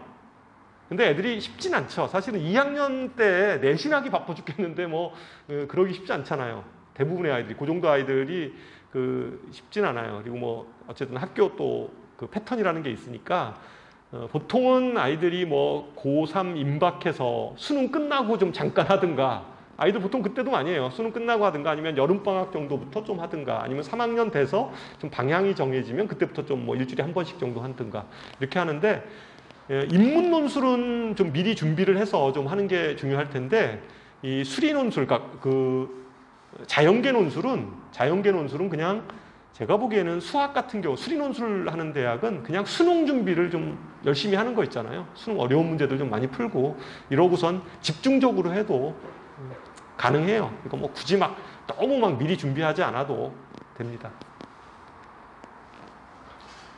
그래서 어쨌든 논술 전형 부분은 어쨌든 여전히 살아남을 거다. 이게 예측이고요. 그리고 교과서에서도 실제 이거를 막 없애려고 하지 않죠. 그러니까 가능한 한 좀 줄여라, 없애라 이렇게 얘기하지 가급적이라는 표현을 써요. 없애라 이렇게 하지 않죠. 적성고사는 그냥 없애버렸잖아요. 폐지. 그리고 적성고사가 사실은 중하위권 아이들 있죠. 보통 내신 등급으로 얘기하면 그리고 수능이나 내신 뭐 이런데 내신으로 얘기하면 한 3등급, 4등급 그리고 수능도 그냥 뭐 한 3등급이나 뭐 이 정도 2, 3 막 하여튼 막 섞여서 있는 애들 이런 애들이 유일하게 수도권이나 하여튼 뭐 이런 대학에 갈 수 있는 통로였잖아요. 적성이. 근데 어쨌든 적성은 없어졌는데 적성의 그 가장 대표적인 대학이 어디예요? 가천대잖아요. 가천대가 그 적성고사의 가장 그 꽃이잖아요. 그러면서 많이 올라갔던 학교인데 이 가천대학교가 적성이 없어지면서 논술로 들어왔고요. 논술로 들어왔어요. 그 다음에 고대 세종 캠퍼스 있죠. 고대 세종. 거기도 논술 받잖아요. 적성 받잖아요. 거기도 적성 없어지면서 거기가 논술로 들어왔고요. 그 다음에 수도권 대학에서는 수원대가 적성고사 봤었는데 그 없어져가지고 걔네들이 논술로 들어왔어요. 인원은 줄었는데 학교는 많아졌어요. 학교는 많아졌고 어쨌든 그리고 논술은 최저가 있는 게 좋아요. 최저가 없는데 너무 빡세요. 그래서 좀 붙을 확률이 경쟁률이 너무 높아서 붙을 확률이 좀 적고요. 그래도 최저로 좀 걸러내고 하는 게 오히려 더 안전합니다. 그다음에 이제 약대 요거 변화 중에서 약대인데요. 약대도 이제 2022년도 그 입시에서 좀 중요한 변화 중에 하나인데 약대가 거의 대부분의 약대들이 이제 학부로 학생을 뽑는 거야. 1학년부터. 예전에는 이랬잖아요. 예전에는 무슨 화학 관련 학과라든가 뭐 생명공학하고 관련된 학과에 진학해서 거기서 2년 공부했다가 시험 봐서 이제 약대로 편입이 됐잖아요. 그래서 4년 과정을 이제 거기서 하게 되는데 그러다 보니까 애들이 이 피트 시험 때문에 그러니까 약대 응시 시험 때문에 애들이 막 학교를 그만두는 애들이 생기는 거예요. 그러니까 학교의 입장에서 보면 이게 등록금이 들어와야 되는데 애들이 뭐 중간에 자꾸만 이탈을 해버리니까 대학의 입장에서는 뭐 이렇게 뽑을 거 없이 그냥 처음부터 아예 다시 옛날식으로 뽑자 이런 거예요. 옛날식으로 뽑자 이래가지고 전체 인원이 정원 내만 기준으로 해서 보면 대략 한 1,400명 정도가 늘어난 거죠. 1,400명인데 여기서 지역인재 있죠? 지역인재 인원이 지역인재는 뭐예요? 주로 지방에 있는 뭐 지방 학교들 있잖아요. 지방 국립대라든가 이런 쪽에서 있는 그런 지역인재 242명을 빼면 실제 여기 수도권 애들한테 해당되는 인원은 한 1,200명 정도뿐이 안 돼요. 1,200명 정도뿐이 아닌 게 아니라 1,200명이나 늘어난 거예요, 사실은. 근데 이제 이 약대 신설을 어떻게 좀 입시적으로는 해석을 해야 되냐면, 약대가 이제 학부생으로 모집을 하니까 기존의 그 자연계에서 화학과라든가 생명공학과 이런 게 이제 약대 들어가는 것 때문에 좀 이게 커트라인이 높아졌었잖아요. 일단 이 부분은 떨어질 것 같아요. 그렇잖아요. 아이들이 이제 약대를 가려고 화학과를 가거나 무슨 생명공학과를 가거나 물론 일부 약대가 남아있기는 해요. 결정되지 않은 학교들도 있기는 하지만 그럴 확률은 좀 많지 않죠. 그래서 실제 그 생명과학이나 아니면 화학과나 이런 관련 학과들은 좀 커트라인이 좀 떨어질 걸로 예상이 되죠. 일단 첫 번째는 그게 되고 그 다음에 약대를 가려면요. 여기 보면 수시하고 정시 비율을 한번 보세요. 보통 보면 여기 일반 전형에서 정시가 600명이고요. 나머지가 수시잖아요. 정시가 600명이고 나머지가 수시면 거의 5대 5다 이렇게 생각을 하시면 돼요. 그러니까 약대를 지원하려고 하면 5대 5. 그러니까 정시나 수시의 비율이 5대 5 반반이다 이렇게 생각을 하시면 돼요. 그러니까 정시 비율이 그것은 상당히 높다는 거죠. 그 다음에 또 하나는 수시라 하더라도 최저 기준이 있는 게 꽤 돼요. 그러니까 최저 기준이 없음보다는 있는 게 훨씬 더 많죠. 수시에서도. 수시 기준으로 보면 수시 일반 전형에서도 수시 최저 비율이 있어요. 마치 우리가 의대는 학종에서도 최저 기준이 있잖아요. 그거랑 똑같은 거죠. 약대도 마찬가지로 수시 최저 기준이 있어요. 그래서 약대를 가려면 무조건 수능이 돼야 돼요. 수능이 돼야 돼요. 그러니까 2022년도 그 입시의 특징은 기본적으로는 아까 정시가 확대된 것도 수능이 중요해진 거잖아요.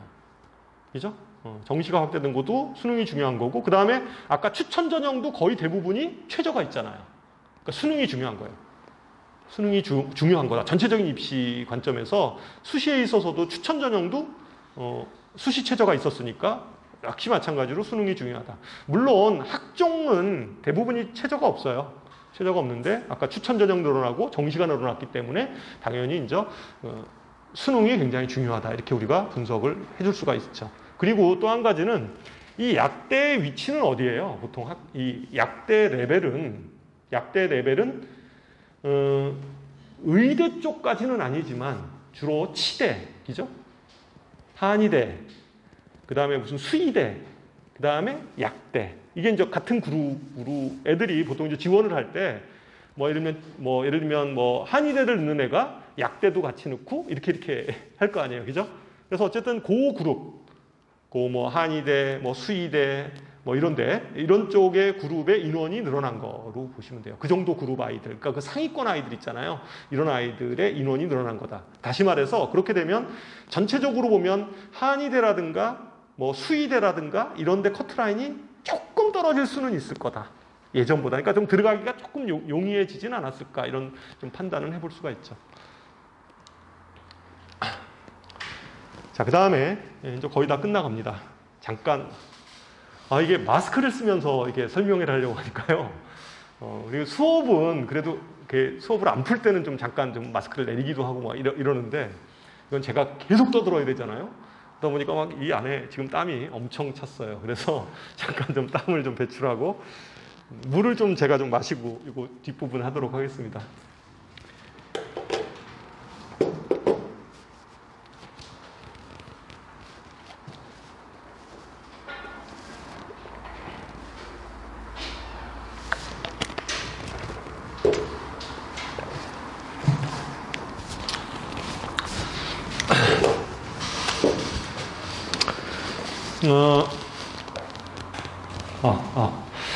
그 다음에 이제 정시 모집이에요. 2022년도에 정시 모집에서의 변화는 서울대가 여태까지 21년도까지는 어디 있었어요?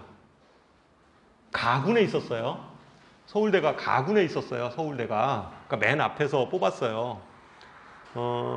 뽑았는데 서울대가 다시 나군으로 갔습니다.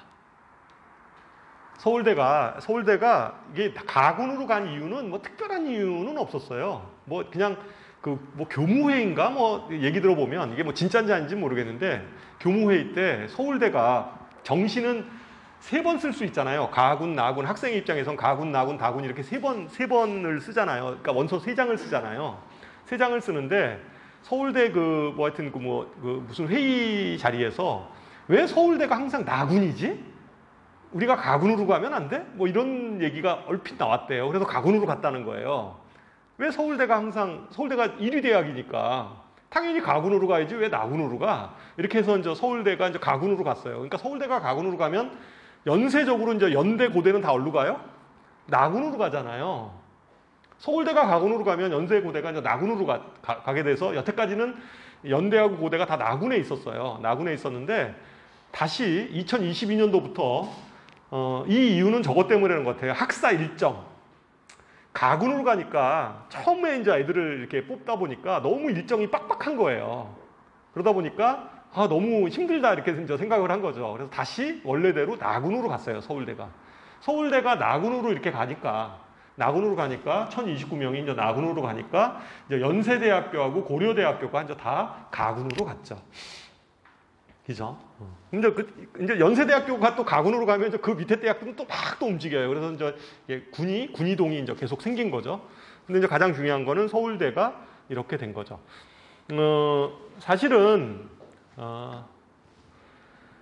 이 정시가 이제 확대된 거잖아요. 이게 정시가 확대돼서 예전에는 인원이 막 이렇게까지 되지 않았는데 지금은 이제 1000명이 이제 넘잖아요. 예전에는 뭐 600명 막 이랬었어요. 실제 뭐 600명, 700명 이 정도 수준이었는데 1000명이 막 넘기 시작하고 대부분의 학교들이 거의 한 뭐 1500명 이 정도 되는 것 같아요. 뭐 성대만 하더라도 1400명, 1500명. 그죠? 대부분 이제 1500명 정도를 정시로 뽑게 되는데 사실은 정시 확대에서 이건 그냥 여담이에요. 정시 확대에서 가장 정시 확대를 싫어하는 대학이 어딘 줄 아세요? 정시 확대를 가장 싫어하는 대학. 정시가 늘어나는 거에 대해서 가장 싫어하는 대학은 고대예요. 고대는 정시가 늘어나는 게 싫어요. 그래서 여태까지 고대는 정시비율을 확 줄여버리고 진짜로 많이 줄였어요. 거의 뭐 서울대 급으로 줄여버리고 예전에 그랬잖아요. 그리고선 그냥 고대가 다 그냥 수시로 뽑았잖아요. 수시로. 근데 고대는 왜 이제 정시로 뽑기 싫어하냐면 사실은 고대는 라이벌 학교를 어디라고 생각해요? 연대라고 생각을 하잖아요. 고대의 라이벌은 연대다. 그래서 연고정도 하고 막 이러는데 사실은 연대는 고대를 라이벌로 생각하지 않아요. 문제는. 그러니까 연대는 이렇게 생각을 해요. 우리는 연대는 고대를 라이벌로 생각하지 않고 우리는 서울대급이야 이렇게 생각을 해요. 서울대급이야. 실제 보면 어떻게 되냐면 그러니까 사실은 서울대를 피해서 고대가 일로 오기는 했는데 그죠? 가군으로 왔잖아요. 서울대를 피해서 연대하고 고대가 이 가군으로 오긴 했는데 실제 이 가군에 연대하고 고대하고 같이 붙어 있으니까 서울대를 지원한 아이들의 대부분은 연대를 써요? 고대를 써요? 서울대를 지원한 대부분의 아이들은 어디를 써요? 연대를 쓰죠. 가군에서 연대하고 고대를 같이 쓸 수는 없잖아요. 그러니까 연대를 쓴단 말이에요. 그러니까 거의 서울대 거의 대부분 중복 합격은 연대하고 많이 벌어지는 거죠. 실제 벌어지는 일들이 그렇잖아요. 이렇게 된 거예요. 그런데 이제 고대가 이제 그래서 여기서 손해를 봐요. 그렇잖아요. 그러니까 일단 뭐 그거는 맞는 것 같아요. 고대는 좀 지방 애들이 잘 몰라서 고대를 지원하고 수도권 애들은 거의 대부분 연대가 이게 운이 좋잖아요. 그쪽이 놀기도 좋고 이러니까 이제 다 연대를 많이 지원을 해요. 실제 그러다 보니까 고대가 이제 여기 있다 보니까 이 고대 애들을 성대 보세요. 성대를 보면 성대는 나눠놨어요. 이걸 보면서 가군하고 나군을 나눠놨죠. 이 얘기는 다시 말해서 뭐냐면 서울대급 아이들 중에서 여기 이제 무슨 저런 거 있잖아요. 좀 특수학과들이 있잖아요. 반도체라든가 이런 데 있잖아요. 아니면 뭐 글로벌 뭐 경영이라든가 뭐 이런 쪽 있잖아요. 이런 애들이 실제적으로 그런 뭐 어떤 특수학과 아이들을 이쪽에서 잡아 끄는 경우들도 있죠. 그렇잖아요. 여기서 뭐 예를 들어서 이쪽에서 이쪽으로 그냥 잡아 끄는 아이들도 있고 또는 여기 연대 아이들이 이쪽으로 오기도 하죠. 그렇잖아요. 연대 애들이 여기서 그 다음에 쓸 수 있는 대학이 뭐 여기서 한 연대급 정도 되는 애들 있잖아요. 이 애들이 이쪽으로 쓰기도 해요. 홍대 쪽으로. 일부 이렇게 쓰기도 하죠.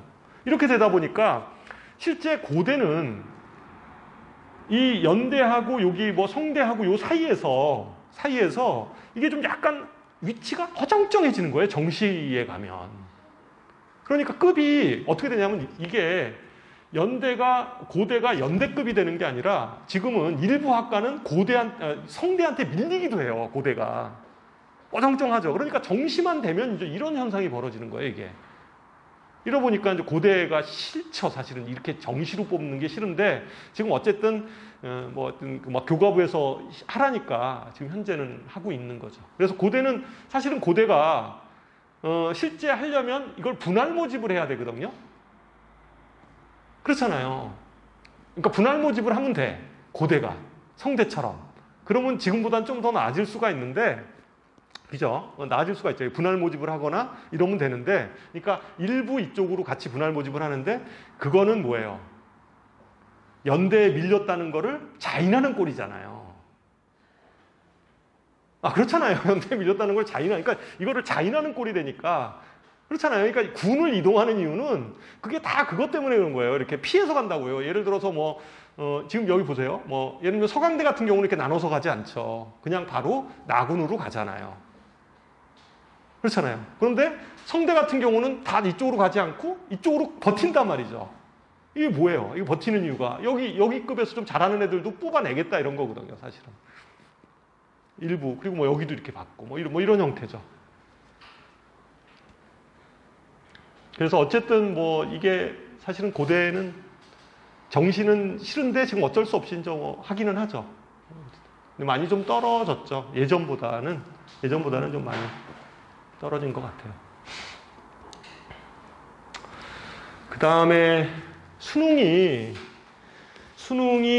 올해부터, 그러니까 2022년도부터 이제 제대로 된 수능을 시작을 하는 거죠. 제대로 된 수능을 시작을 하는 거고, 그 제대로 된 수능에서 어머님들 요 얘기 뭐 이건 다 아실 테니까요. 수능이 어떻게 되는지 이런 건 다 아시죠? 뭐 다시 이건 설명 안 해도 되죠. 제가 읽어보시면 되는데, 구체적으로 그러면 문항이 공통문항하고, 그러니까 이제 결론은 이거죠. 수능이 공통문항이 있고, 그러니까 공통과목이 있고 선택 과목이 있고, 그래서 수능도 이제 선택 과목제로 바뀐 거예요. 수능 자체가 선택 과목제로 바뀐 건데, 그랬을 때 문항 배점은 공통이 국어 같은 경우는 34, 여기 써놨어요. 34, 그 다음에 선택 과목이 11문항, 밑에 하단에 있죠. 수학은 공통이 22, 선택 과목이 8문항. 근데 수학은 주관식이 있잖아요. 그러니까 주관식이 공통에서 7문항, 그 다음에 선택에서 2문항. 그러니까 단답형 문항이 이렇게 돼 있어요. 이렇게 돼 있는 거고, 여기서 문제가 되는 거는, 이 수능에서 이제 문제가 되는 거는, 국어 같은 경우에 어디를 많이 선택할 것 같아요? 선택 과목이. 그러니까 독서하고 문학은 공통이고, 화작하고 언매가 선택 과목이잖아요. 학생들이 어디를 많이 선택할 것 같아요? 이게 화법과 작문이고 언매가 이게 문법이잖아요. 그러니까 애들이 문법을 어려워 하더라고요. 그래서 대부분은 이 화작을 좀 많이 할 것 같아요. 그렇죠? 저도 맨날 헷갈려요. 이게 어느 게 문법이었더라? 저는 국어 쪽이 아니어가지고 저도 맨날 헷갈려. 근데 이게 언매가, 언어와 매체가 문법이에요. 화작은 이제 말하기, 쓰기 이런 거니까 뭐 이게 좀 문항이 많은가 보던데 빨리빨리 풀어야 되고 뭐 이러는가 보더라고요. 근데 어쨌거나 하여튼 이쪽을 좀 많이 선택하지 않을까 이런 게 지금 뭐 국어 쪽 얘기고요. 수학은 수원수투가 공통이고 나머지 확률 통계, 기하, 미적분 이 세 개 중에 선택을 하게 돼 있는데 수학은 좀 간단하게 정리가 돼 있어요. 그러니까 상위권 대학은 무조건 기하하고 미적분을 선택해야 돼요. 무조건 기하하고 미적분을 선택을 해야 되고요. 하위권, 보통 이제 한 중하위권 대학들은 확률 통계를 선택해도 되는 학교들이 있어요. 뭐 지방에 있는 학교나 서울 수도권 쪽에서 좀 중하위권 대학들, 그런 데는 확률 통계를 선택해도 무방한 학교들이 있죠. 근데 거의 대부분이 확률 통계를 선택했다고 해서 성적이 더 잘 나온다는 보장이 없거든요. 그래서 그거는 대부분이 이과 아이들은 기하나 미적분 중에 선택을 할 텐데, 미적분을 훨씬 더 많이 선택할 가능성이 커요. 왜냐하면 지금 현재 고3 아이들 있잖아요. 이 아이들은 기하가 수능 시험 범위에서 빠져버렸잖아요. 그러니까 그 아이들이 재수를 한다고 생각을 했을 때 그 아이들은 기하를 선택할 가능성이 없죠. 했던 게 미적분이기 때문에 미적분을 그냥 그대로 선택할 가능성이 크고, 그래서 대부분의 아이들이 미적분을 선택할 것 같아요. 그런데 저는 그냥 개인적인 생각인데, 이제 개인적인 견해는 미적분보다는 기하가 훨씬 분량이 작아요. 그리고 어려운 부분이 다 빠져나갔어요. 그러니까 뭐 공간 벡터라든가 이런 쪽이 다 빠져나갔기 때문에 저는 기하를 선택하는 것도 하나의 방법이다라고 생각을 해요. 분량이 훨씬 적어요. 분량 자체가. 그래서 미적분을 대부분의 아이들은 미적분을 많이 선택할 텐데 기하를 선택하는 게 그럴 거다. 그러면 이 선택 과목에 따라서 수능 성적에 유불리가 발생할 수 있냐라는 부분이잖아요. 유불리가 발생할 수 있다라고 얘기를 해요. 근데 크지는 않을 것 같아요. 그러니까 이런 거예요. 예를 들면 기하하고 미적분을 선택하는 아이들이 따로따로 성적표가 나오는 건 아닙니다. 이게 예를 들면 기하 보는 아이들은 기하끼리 성적 산출하고 미적분을 선택하는 애들은 미적분을 성적 산출하고 이렇게 되는 건 아니고요. 그냥 수능 성적표에 얘가 뭐를 선택했는지만 나와요. 점수는 한꺼번에 그냥 산출을 해요. 그러면 실제 이 성적을 산출하는 기준에 있어서 예를 들어서 기하를 선택한 애와 미적분을 선택한 아이가 있다고 생각을 그러니까 모직군이 있을 거 아니에요. 근데 기하를 선택한 모직군의 아이들이 수원, 수투 요 공통 과목의 성적이 더 우수하면, 그러니까 미적분을 선택한 아이들보다 기하를 선택한 모직군이 수원, 수투의 성적이 더 우수하다고 하면 그 점수를 좀 더 조정을 해서 환산을 하겠다 이렇게 얘기를 해요. 환산 점수를 하는데, 그러니까 이게 좀 수식은 복잡할 것 같아요. 복잡할 것 같은데 어쨌거나 이 집단 간의 차이 부분들을 조정을 해서 그렇잖아요. 집단 간의 차이를 조정을 해서 점수 환산을 한다. 이게 현재 그 교과부에서 한 얘기예요. 그러니까 난이도의 차이에 의해서 그러기보다는 어느 집단이 더 성적이, 요 공통 과목의 성적이 더 우수한가? 뭐 이런 것들에 대한 그 위치. 어차피 이게 다 표준 점수로 나오는 거기 때문에 그래요. 그래서 그것에 따라서 어쨌든 뭐 된다. 근데 제가 보기에는 이게 뭐 큰 차이는 아닐 것 같을 것 같아요. 그리고 탐구 과목에 있어서 자연계 학생은요. 탐구 과목에 있어서 자연계 학생들은 무조건 과학 쪽에 2과목을 선택을 해야 돼요. 과학 쪽에. 인문계는 상관이 없어요. 인문계는. 근데 뭐 인문계 아이들 중에서 과학을 2개 선택하고 그런 애들은 없겠죠. 그런데 일부 자연계 아이들 중에서도 뭐 과학 하나, 사회 하나 이렇게 선택을 해도 되는 학교가 있어요. 그것에 대한 표가 여기 쭉 나와 있거든요. 그 다음 장에 보면. 예를 들어서 그런 학교가 어디냐면 한국외대, 그 다음에 경기대 뭐 이런 학교들 있잖아요. 이런 데는 실제 수학에 대해서도 그냥 아무런 규정이 없고요. 그 다음에 탐구 영역에 대한 기준도 없어요. 그냥 탐구 영역도 뭐를 선택하건 상관이 없다는 거죠. 근데 대부분의 주요 대학들은, 여기 나와 있는 대부분의 주요 대학들은 수학은 미적분하고 기하를 선택하게 만들어 놨고요. 이걸 반드시 들어야 돼요. 이걸 만약에 그렇지 않으면 자기 학교는 지원을 못 하는 거예요. 그 다음에 과탐, 이과 같은 경우는 자연계열이니까요. 자연계열은 과탐으로 아예 과탐 2개를 선택하도록 해놨죠. 그렇죠? 서울대의 경우는 뭐 어머님들 아시겠지만 2과목을 반드시 해야 되는데 똑같은 과목 1, 2를 하면 안 된다 이런 거죠. 그런데 똑같은 과목 1, 2가 가능한 학교들도 있어요. 뭐 이런 학교들 있죠. 그냥 과탐 2과목을 선택할 때 1, 2, 여기서 1, 2라는 것은 동일한 과목의 1, 2예요. 1, 2 과목이 되는 학교들도 있어요. 근데 주요 대학들은 다 다른 과목을 듣게 하게 돼 있고요. 서울대 특히 2과목을 반드시 해야 된다. 뭐 이 정도가 이 표에 대한 내용입니다. 그 다음에 탐구에서 어떤 걸 많이 선택하냐, 이제 이게 중요하잖아요. 왜냐하면 많이 선택한다는 거는 그만큼 성적에 있어서의 안정성을 보장하죠. 그러니까 그 해 수능 시험의 안정성을 보장하기 때문에 만약에 그게 인원이 적으면 막 변수가 생길 수도 있잖아요. 그래서 그 안정성 때문에 우리가 많은 그 부분을 선택하는데, 뭐 여기 쭉 표 나와 있듯이 작년 같은 경우 기준으로 보면 원은 생원하고 지원을 제일 많이 선택하죠. 생원하고 지원을 가장 많이 선택해요. 물론 화원이나 뭐 물원하는 아이들도 있긴 한데 제일 많이 선택하는 것은 생원, 지원 이쪽을 많이 하고요. 2는 갈수록 점점 뭐 인원이 줄어드는 것도 있지만 갈수록 점점 그냥 서울대에 지원하려고 하는 아이들 정도가 선택하는 거여서 인원은 점점 계속 줄고 있어요.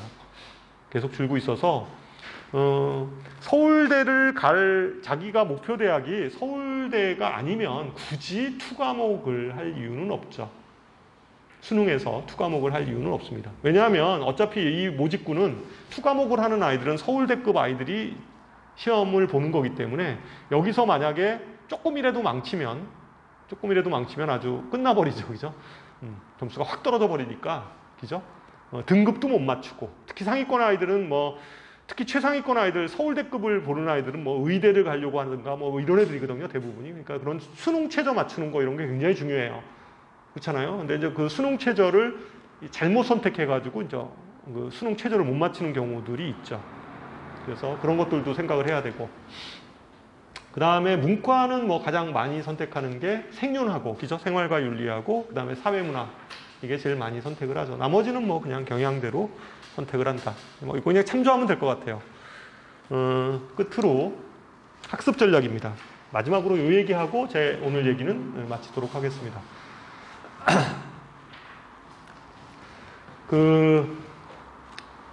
지금 뭐 여기 뭐 숫자가 이렇게 쭉 써 있는데요. 별 의미는 없고요. 지금 여기 보면요.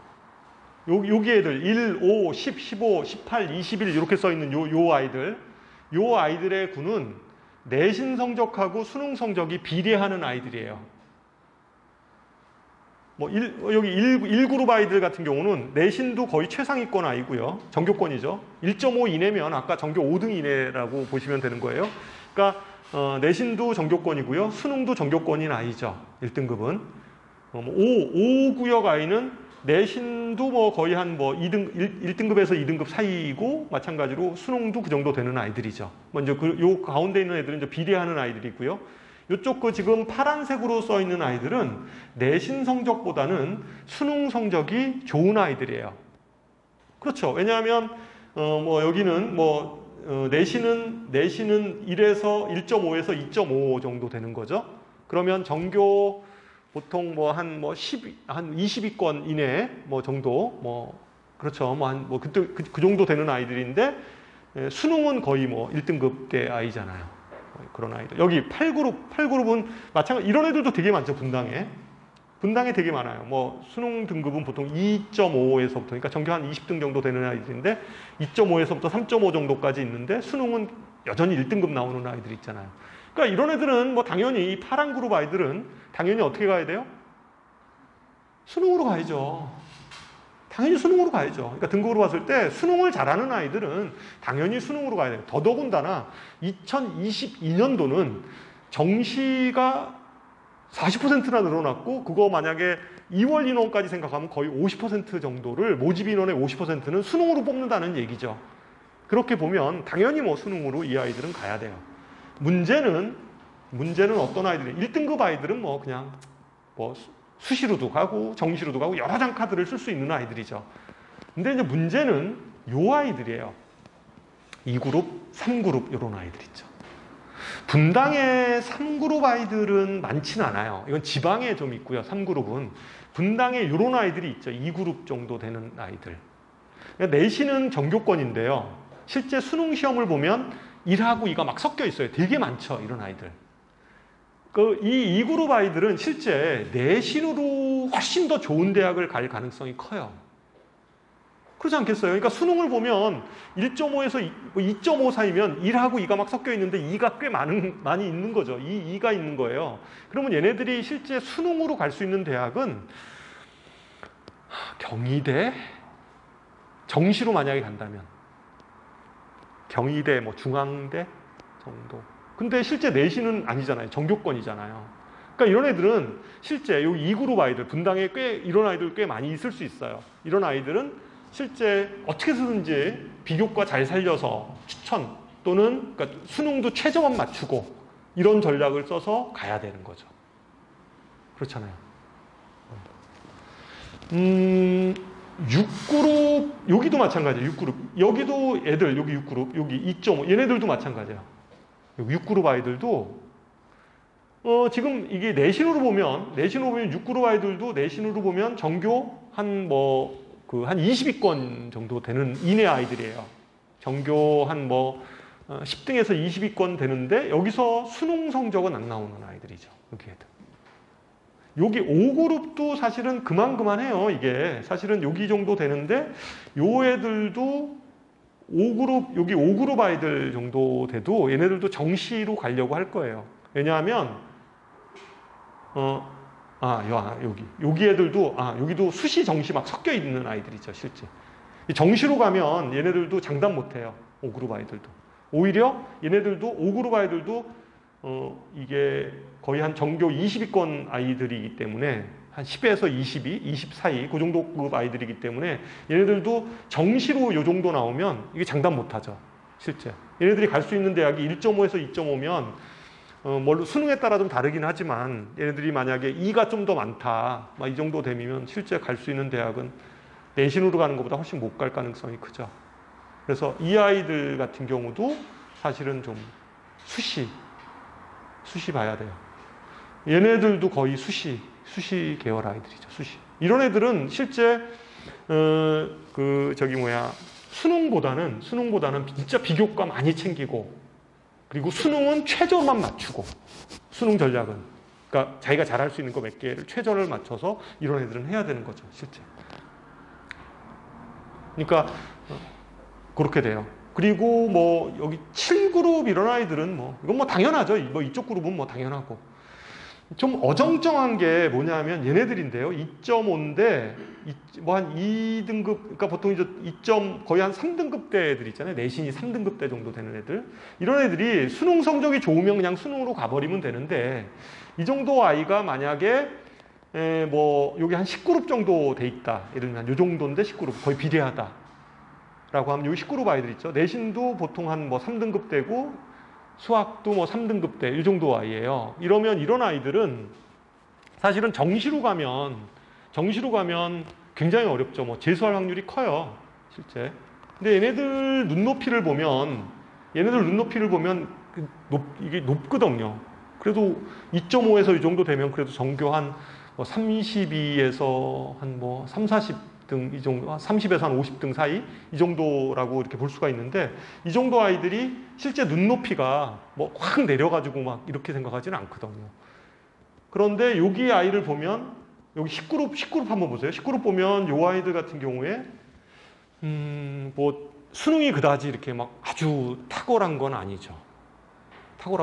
그래서 이런 아이들은 좀 현실적으로 좀 생각을 해볼 필요가 있어요. 그러니까 만약에 수능을 조금이라도 더 이렇게 좀 할 수 있으면 뭐 수능 쪽으로 좀 방향을 잡는데, 이게 좀 잘 안 될 것 같으면 좀 약간 중하위권 대학들 보면 학종 같은 경우도 최저가 있는 데가 좀 일부 있어요. 그러니까 한 중위권 대학들 있잖아요. 서울 수도권에서 중위권 대학은 이렇게 그 최저가 있는 것도 있고, 아니면 교과들 있잖아요. 이 정도 되면 교과를, 여기 그룹 아이들은 한 중위권 대학의 교과를 쓰지 않아요. 근데 교과에서도 최저가 있는 전형들이 있잖아요. 이런 것들을 좀 노릴 필요가 있죠. 그렇게 되면 공부하는 방법이 꼭 이제 이렇게 막 수능을 다 잘해야 되는 이런 거보다는 좀 최저에 맞춰서 좀 하는 게 중요하죠. 근데 이제 분당 수준은 좀 그렇지는 않은 것 같아요. 분당은 보통 보면 한 요 정도 급 아이들 같은 경우는 어떻게든지 좀 정시로 해서 가려고 하고, 뭐 논술이나 이런 것들을 써서 사실은 좀 더 높은 데를 지원을 하려고 하죠.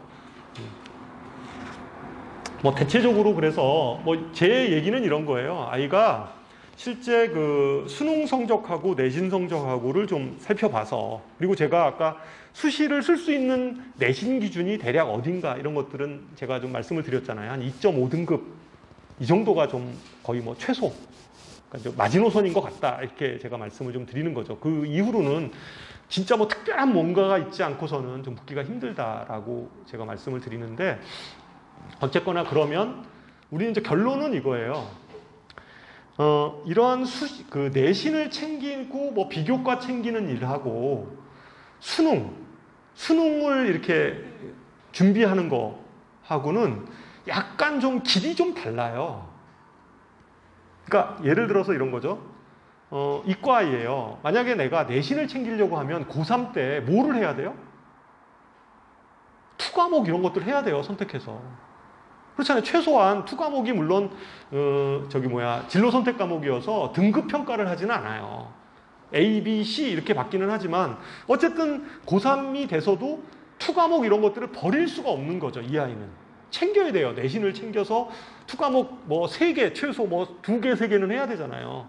좀 더 좋은 평가를 받으려면 뭐 3개 이상은 좀 해야 되고, 그래야지 얘가 학교별로 뭐 다 하는 거죠. 투과목 돼 있는 거 다 선택해가지고 들어야 되고, 그리고 그거에 대해서 성취평가는 대략 A는 받아야 되잖아요. 30% 정도는 A를 주니까 A는 받아야 될 거 아니에요, 최소한. 그런 것도 챙겨야 되고, 그 다음에 비교과 활동 이런 것들도 계속 챙기고 있어야 되는 거죠, 아이가. 뭐 그 와중에 뭐 어디 가서 뭐 봉사활동도 해야 되고, 뭐 하여튼 학교에 무슨 뭐 행사 있으면 다 참여해가지고 거기 뭐 무슨 뭐 경진대회 이런 거 다 나가야 되고, 뭐 이런 형태라는 거죠. 고3의 그 중요한 수능 준비해야 될 시간에. 그래서 우리가 사실은 이게 정시가 확대되는 이러한 시점에서 결론은 이거예요. 좀 빨리 결정을 하라는 거예요. 제 얘기는. 그러니까 내신 기준이 지금 1학년이라고 하면 한 뭐 1학기 끝나고 2학기 중간고사 정도 보면 파는 정리가 저는 된 거다라고 생각을 해요. 이 아이가 수시로 가라인지 아니면 정시로 가라야인지. 근데 예전에는 정시가 이게 문턱이 좀 좁아가지고 사실은 그냥 너도나도 다 수시에 매달리고 있었어요. 정시로 가는 게 너무 힘들다 이런 얘기들 많이 하니까. 근데 지금 문턱이 좀 늘어났잖아요. 거의 한 반은 정시로 뽑는 거니까 1학년 때부터 좀 공부하는 방식을 그러면 바꿔야 되는 거죠. 만약에 이게 수시가 내 길이 아닌 것 같다. 내가 예를 들면 내신 등급이 거의 한 뭐 이 정도 끄트머리 정도에 붙어 있는데 고등학교 1학년 때 뭐 3등급 정도 되고 있는데 아니면 뭐 2등급 벌써 한 후반 정도로 벌써 가 있어요, 자기가. 그러면 이게 2학년 올라가면 뭔가 변화가 확 될 거다. 그건 그렇지 않아요. 왜냐하면 그 모집단에서 벌써 한 3번의 시험을 같이 시험을 봤는데 그 시험 본 결과가 3등급인데 그게 2학년 가서 확 달라지고 그러지 않을 거라는 거죠, 실제.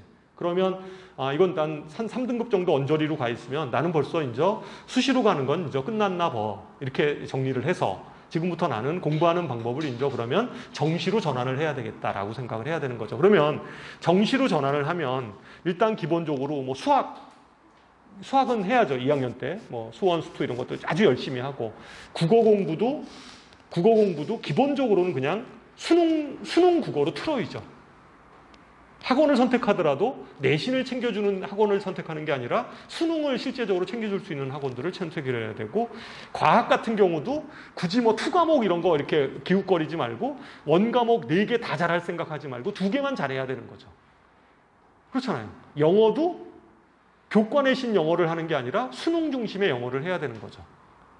그것들을 그냥 준비해 가면서 해야 된다는 거죠. 그러니까 그런 목표 방향을 가지고 그냥 그거에 매진을 해야 되죠. 그래서 사실은 그럼 뭐 학교 그만두고 어디 재수학원 가면 오히려 더 나은 거 아니야? 뭐 이런 뭐 그런 아이들도 있긴 하더라고요. 근데 저는 거기까지 제가 이렇게 그러진 않고 기본적으로 방향은 좀 잡을 필요가 있다. 그래서 수능하고 연계된 교과목들만 집중적으로 하는 거예요, 아이가.